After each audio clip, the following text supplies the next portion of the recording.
저는 여러분과 제가 오늘 청년의 주일을 맞이해서 아버지로서 엄마로서 어떤 꿈을 꾸고 있는지 한번 점검해 볼 수 있게 되길 바랍니다. 젊은이 여러분들은 지금 어떤 꿈을 꾸고 있습니까? 두 국민이 네 태중에 있구나. 두 민족이 네 복중에서부터 나누이리라. 이 족속이 저 족속보다 강하겠고 큰 자가 어린 자를 섬기리라 라고 하나님께서 부모님들에게 이미 말씀하신 적이 있었습니다. 에서와 야곱 모두 이 말씀을 알았을 것입니다. 에서는 동생과는 상당히 사뭇 달랐던 사람입니다. 이 사람은 굉장히 격정적인 사람이었습니다. 이 사람에게 심각한 약점이 한 가지가 있었던데 그게 뭐냐면은 하나님의 언약을 소중히 여기지 않았던 사람이라는 데 문제가 있습니다. 여기에 반해서 야곱은 굉장히 세심한 사람이었습니다. 야망을 아주 소중히 여기고 아주 주도 면밀하게 그 야망을 이루기 위해서 애썼던 사람입니다. 팥죽을 가지고서 자기 형 에서에게 장자권을 팔아넘기라고 할 때 얼마나 주도 면밀한 계획을 세웠는지 모릅니다. 우리식으로 표현하면 마마보이죠. 어머니와 함께 늘 그렇게 살았던 사람이었습니다. 어머니가 또 이 아들을 좀 편애했겠습니까? 어머니와 함께 편이 되어서 눈이 잘 보이지 않는 아버지 눈을 속여가면서 장자권의 축복을 받습니다. 여러분, 문제는 뭐냐면은 야곱의 꿈이 이루어졌지, 야망이 이루어졌지 않습니까? 그래서 문제는 지금 이게 이삭의 가문이라고 하지 않고 아브라함의 가정이라고 그러지 않습니까? 아브라함의 가문입니다. 아브라함의 집안의 역사적 사명은 그냥 잘 먹고 잘 사는 것이 아니라 이 가문을 통해서 하나님의 구원의 역사를 일으켜야만 하는데, 근데 누구도 하나님께서 복중에 리브가의 복중에 잉태하고 있을 때 예언하셨던 창세기 25장 23절의 말씀, 큰 자가 어린 자를 섬기리라 라고 했던 이 말씀에 대해서 관심을 갖고 있지 않습니다. 이삭과 에서는 그까짓 거 그냥 신경도 안 쓰고 살았던 것 같고, 야곱은 그 말씀을 자기 멋대로 해석을 하고 말았습니다.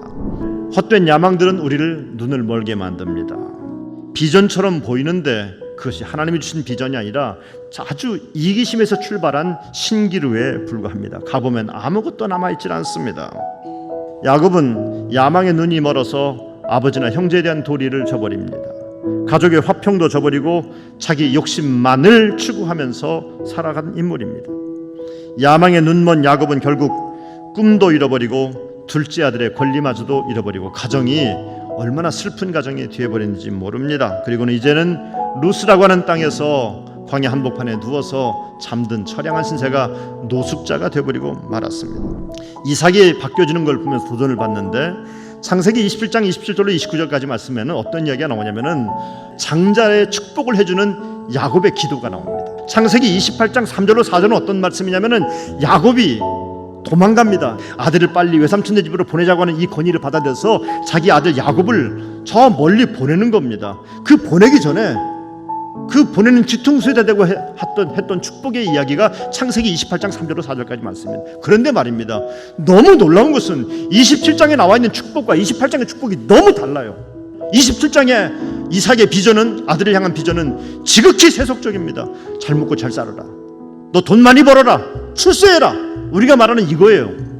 이 비전이에요. 28장은 뭡니까? 아브라함의 하나님께서 이 아들을 축복해달라고 하는 얘기예요. 영적인 축복을 하고 있는 겁니다. 이상하지 않습니까? 정말 정작 축복을 해줄 수 있는 자리에서는 세속적인 축복을 해줬고, 죄를 짓고 도망가는 아들의 뒤통수를 향해서는 아브라함의 축복을 해주는 겁니다.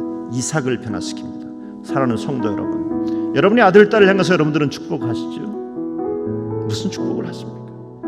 하나님, 우리 아들, 딸 좋은 대학 가게 해주세요. 하나님, 우리 아들, 딸 출세하게 해주세요. 직장 좋은 데 가게 해주세요. 좋은 부인, 좋은 남편 만나게 해주세요. 혹시 우리도 창세기 27장에서 이삭이 야곱을 위해서 빌어주고 있는 그 비전을 갖고 있는 것은 아닙니까? 다시 꿈을 꾸세요. 아버지 여러분, 어머니 여러분, 꿈을 다시 꾸세요. 창세기 28장의 비전을 갖게 되기를 주님의 이름으로 축복합니다. 하나님이 야곱을 잠들게 하셨어요. 그 잠 속에서 두렵고 공포스러운 쫓기는 꿈을 꾸는 것이 아니라 아름다운 환상적인 꿈을 하나님께서 꾸게 하십니다. 사닥다리가 놓이고 천사들이 오르내리고 그 천사들이 오르내리는 속에 하나님께서 말씀하십니다. 여호와께서 그 위에 서서 이르시되 나는 여호와니 너의 조부 아브라함의 하나님이요 이삭의 하나님이라. 내가 너와 함께 있어 네가 어디로 가든지 너를 지키며 너를 이끌어 이 땅으로 돌아오게 할지라. 내가 네게 허락한 것을 다 이루기까지 너를 떠나지 아니하리라. 야곱은 잠에서 깨어나서 하나님이 함께 하시는구나.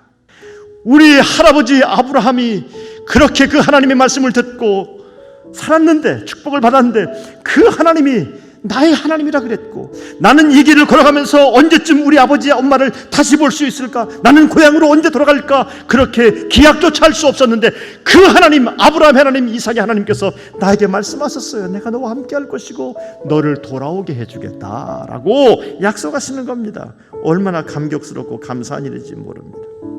야곱은 그 길을 따라 걸어가면서 점점 변화됩니다.